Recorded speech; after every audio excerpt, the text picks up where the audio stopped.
Hey everyone, welcome to a bonus episode of the Neo Marketing Podcast. We're going to spend just a couple of minutes talking very specifically about an approach that a retailer has taken that Pritch thinks he's figured out what they're doing. So here we go. Here we go. With the breakdown of Christmas retail by Pritch Pritchard, APR. Fellow PRSA, don't forget if you're going to throw all the initials in there. All right, here we go.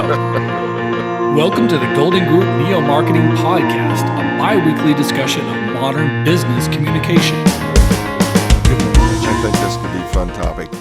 I'm looking forward to this. Just very short. All right. You know the commercial I'm talking about. I do. Jared. Right. And I've got the trio. The guy singing, the smooth R&B trio that is singing while a young man has pulling out the Jared box across the table from the beautiful young lady. Right. And what happens? There's a little necklace inside. Yes. Not a ring. He's not proposing to her. Not proposing because it's the start of the relationship. In fact, what does he say? He says, let's see where this goes. Yes. So they've just started dating. He bought her a nice piece of jewelry. Bought her a nice piece of jewelry.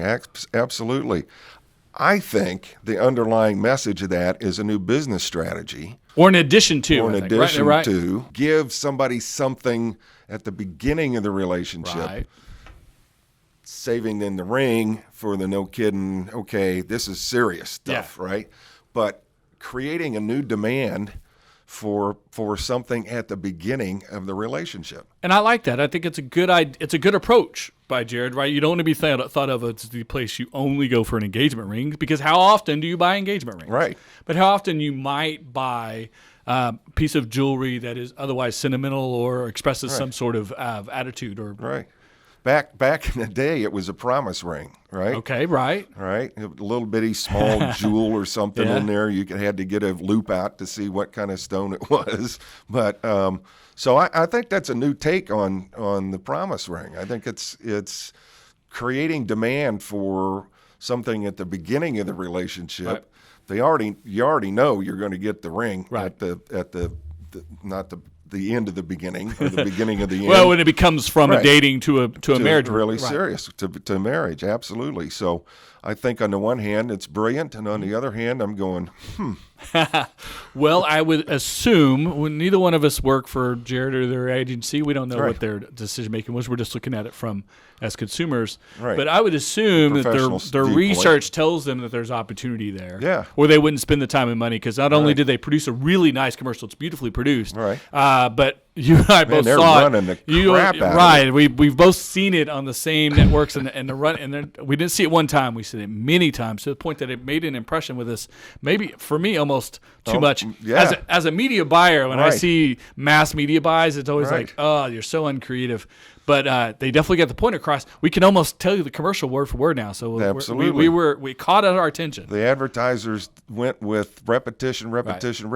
And in fairness, we're not the target audience. No, we're both married, and so we're not dating. We're not in those type of relationships. We don't have to consider should I buy my new girlfriend a necklace or not.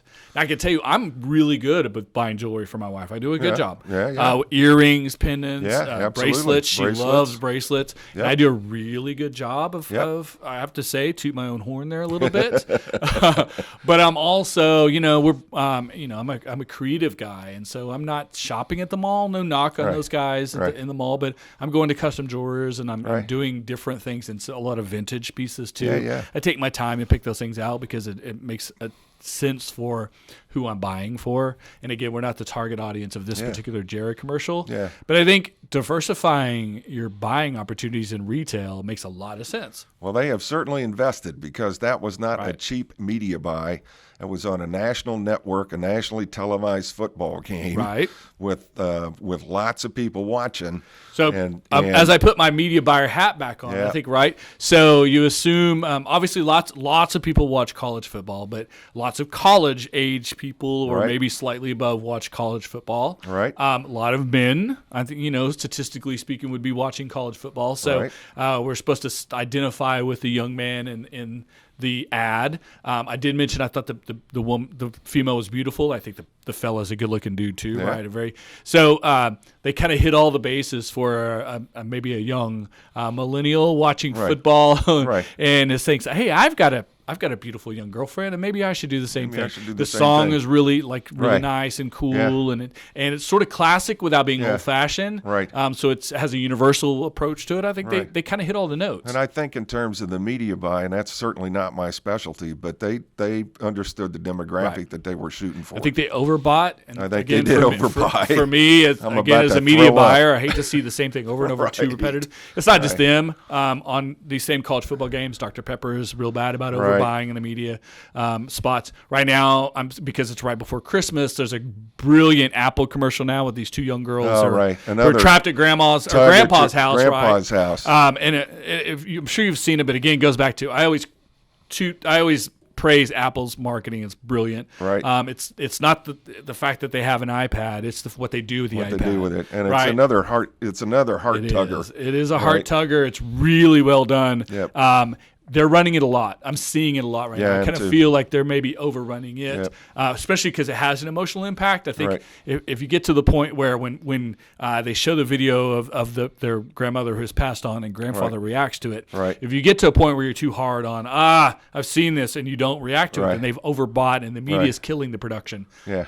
But Apple marketing is brilliant. Well, they did a similar thing a couple of years ago. Yes. Only it was a young man. A young man shooting with his camera and made a video of their festive time. Right. It was a little bit more upbeat. It was a little bit more fun. Of Yeah. course, it was the iPhone, and which was their flagship product. Right. This one was a little bit more iPad focused. Absolutely. And in fact, they went so far as kind took of pictures. entertaining the kids with the iPads. Oh, right, exactly. Which is kind of a common thing. A lot of people are pushing back on that idea now. Right. And so the first few times I saw it, I was like, oh, this is a little bit of kids paid, watch TV, but it's the iPad. But of course, young people are super tech savvy. Yeah, when you hand them an iPad, they know how to make a movie, exactly. and they do. Exactly. And the movie they made, I thought the reactions of the actors really well done, well directed, well lit, well shot. It's like a movie because that's what Apple does. Apple doesn't half-ass anything. They're capable of doing whatever they want. They're one of the biggest brands in the world. Absolutely.